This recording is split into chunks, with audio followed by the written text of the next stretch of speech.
Сәлем достар, бүгін сіздермен бірге менің жұп-жұмсақ бауырсақтарыммен сіздермен бірге бөліскім келіп тұр. Сіздерге де жасап көруге кеңес беремін. Көріп тұрған видеода қарап тұрғандарыңыздай өте жұп-жұмсақ болып шығады. Қонақтарға ұялмай ұсынсаңыздар болады. Ең алдымен бізге су керек, жылы су. Жылы суымызды таза ыдысымызға құйып алып, біраз қасық дрожжымызды салып араластырамыз.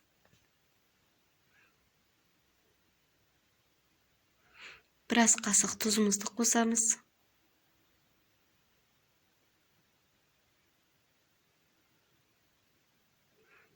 Тұзымыз, дрожжымыз біркелкі массағы болғанша жақсылап араластырамыз. Кейін бір жұмыртқа қосасыздар.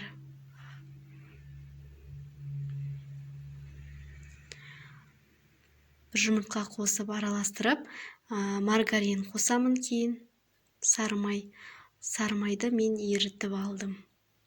Мынау менде сары май. Сіздерге айтарым, сары майдан ең мықты сары май арзан, әрі маргариннің өзі сап-сары болып, сондай әдемі шығады.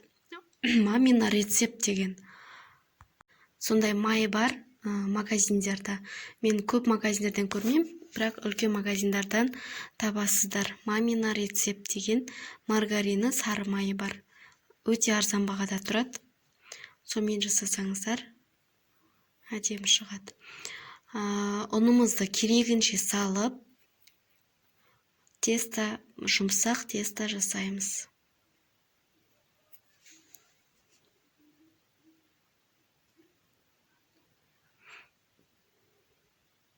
Мен үнемі қонақтар келгенде осы рецептпен жасаймын. Жұп-жұмсақ, әдемі, дәмі де дәмді болып шығады. Сіздерге де жасауға кеңес беремін. Міне осылай, қамыр осылай болу керек. Қолға қатты жабыспайды. Жабыспайды дегенде қатты қамыр елеп қоюға да болмайды. Жұмсақ, бірақ қолға жабыспайды. Осылай бетіне пленкамызды жабып, тағы да жылы жерге қойып, матамызбен жауып, орап қоямыз. Бұл ары кетсе, аз дегенде жарты сағатта ашып шығады. Бір басып, қайтадан бір сағаттай ашсаңыздар болады. Мінекей менде уже 40 минуттан аса тұрды. Ұзақтау тұрды. Сол үшін қатты көтеріліп кетті. Енді алып илейтін боламыз. Егер қамырларыңыз ашымай сондай болып жатса, сіздердің суларыңыз жылылау болған, сол үшін ашымауы мүмкін. Осылай қамырымызды екі бөлікке бөліп, біреуін жаймен жаятын боламыз.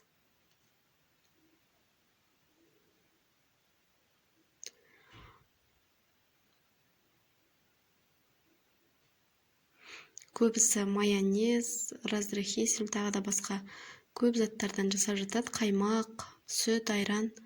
Мен үнемі осы маргарин мен жұмыртқа ғана қосып жасаймын. Кейде мүлдем бұл заттар жоқ кезде тек қана дрожж, тұзбен ғана. Онымен де әдемі шығады. Осылай жайып аламыз. Егер де менің каналымдағы рецепттер ұнап жатса, менің каналыма тіркеле кетуді ұмытпаңыздар. Алда талай көп рецепттер түсіретін боламын. Қатты жұқа қылмайсыздар, сосын ұнды көбірек себу керек, себебі асты жабысады, тағы да жабысқақ болады, формасы дұрыс болмай қалады. Мен көбінесе көп кісілер томалақтап пісіреді, мен төртбұрышты іліп пісіргенді өзім солай жақсы көрем. Осылай біркелкі етіп, барлығын турап шығамыз. Жабысып қалмас үшін ұнды көбірек себулеріңіз керек. Мен бұл жерде сәл аздау болған, жабысып жатыр. майымызды қыздырып, жайлап сала бастаймыз. Неміз бату керек, сұйық май көбірек құюларыңыз керек. Осылай өзі жаймен көтеріледі. Менің рецептіммен жасап көріңіздер міндетті түрде. Міне осылай барлығы әдемі көтерілді. Енді келесі жағын.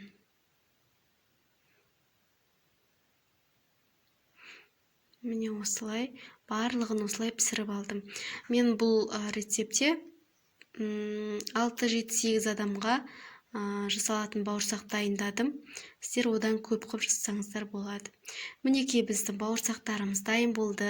Көріп тұрғандарыңыздай өте үлпілдек және жұп-жұмсақ, дәмі де өте ерекше. Осы рецептпен жасауға сіздерге кеңес берер едім. Жасап көріңіздер. Міне жұп-жұмсақ болып шықты. Алда менің рецепттерімді күтіңіздер. Алдағы уақытта тағы көптеген рецепттер түсіретін боламын. Егер де рецепттерім ұнап жатса, астына комментарий басып, лайк баса кетуді ұмытпаңыздар. Және де алда қандай рецепт түсіргенімді қалайтындарыңызды жазып кетсеңіздер болады.